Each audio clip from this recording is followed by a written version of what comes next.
Hello everybody, this is Shane again. I got another Bible study. This time I'm going to deal with bisexuality. Now in Judges 19, 1 through 30, we find the story of a Levite. It's similar to what happened in Sodom and Gomorrah. And it came to pass in those days that there was no king in Israel, that there was a certain Levite sojourning on the side of Mount Ephraim, who took to him a concubine out of Bethlehem, Judah.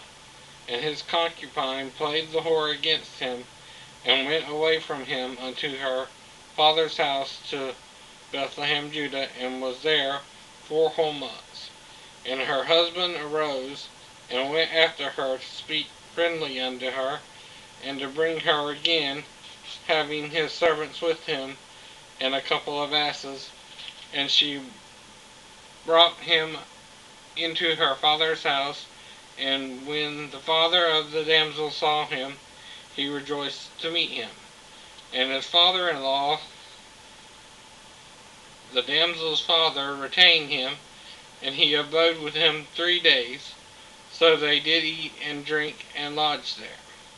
And it came to pass on the 4th day, when they arose early in the morning, that he rose up to depart, and the damsel's father said unto him,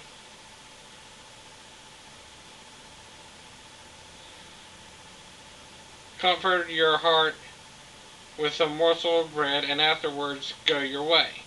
And then he sat down and did eat and drink both of them together. For the damsel's father had said unto the man, Be content, I pray thee, and tarry all night, and let thine heart be merry.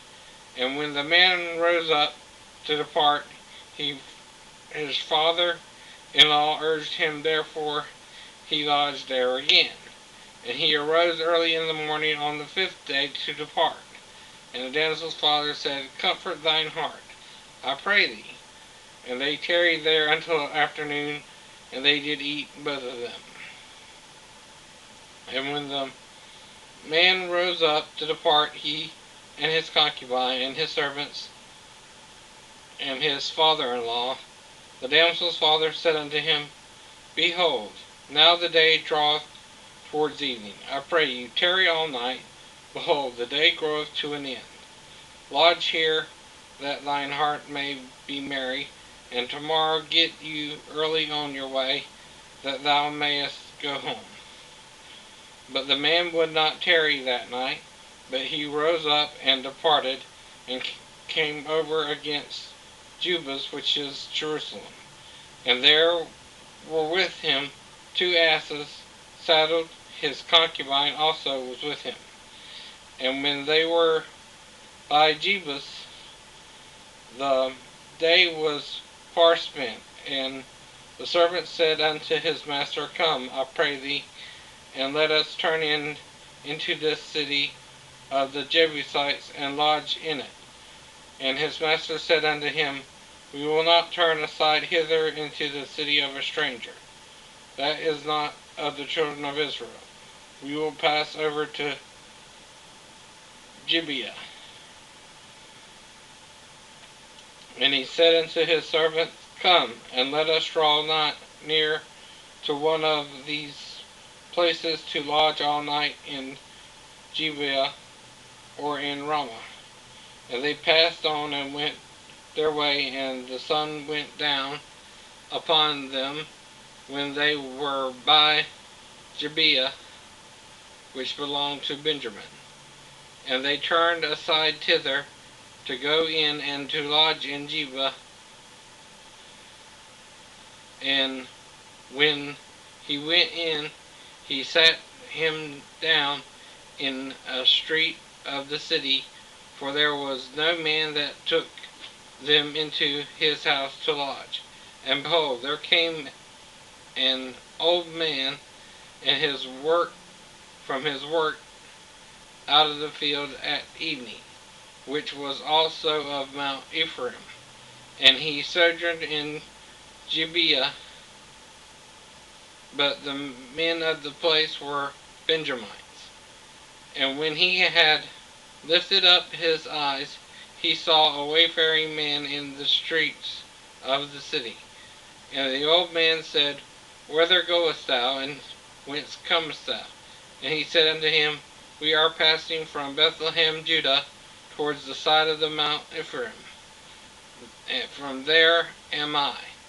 And I went to Bethlehem, Judah, but I am now going to the house of the Lord, and there is no man that receives me to his house.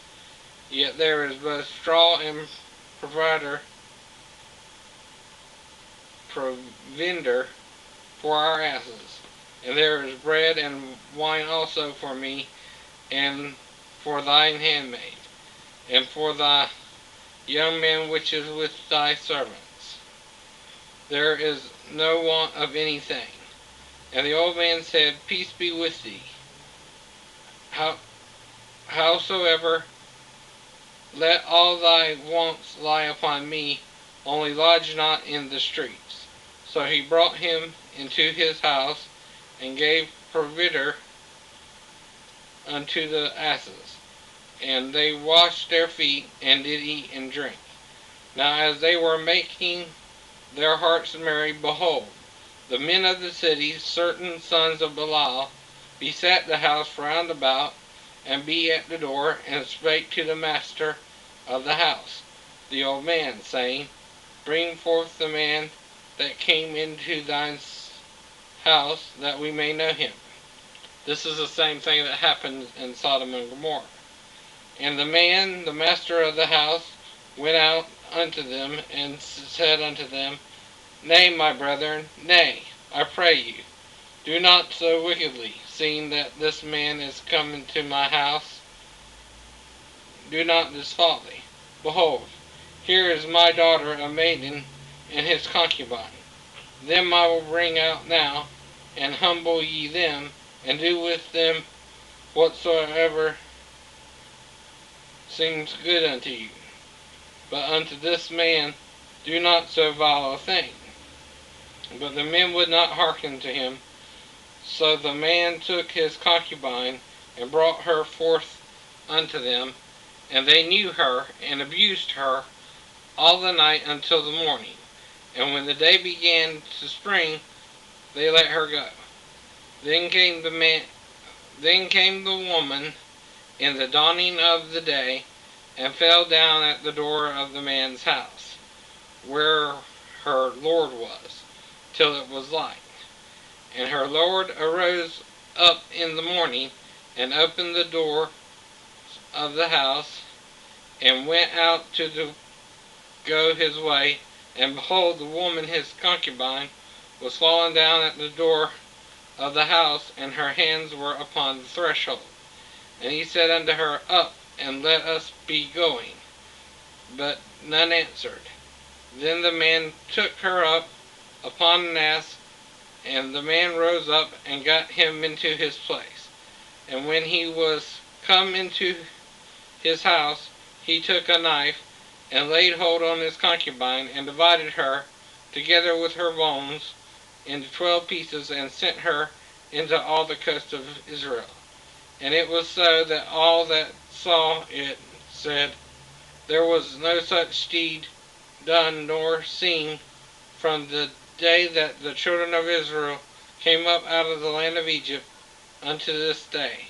Consider of it, take advice, and speak your minds. Now what that means is rape again occurred in this story. It wasn't something voluntarily.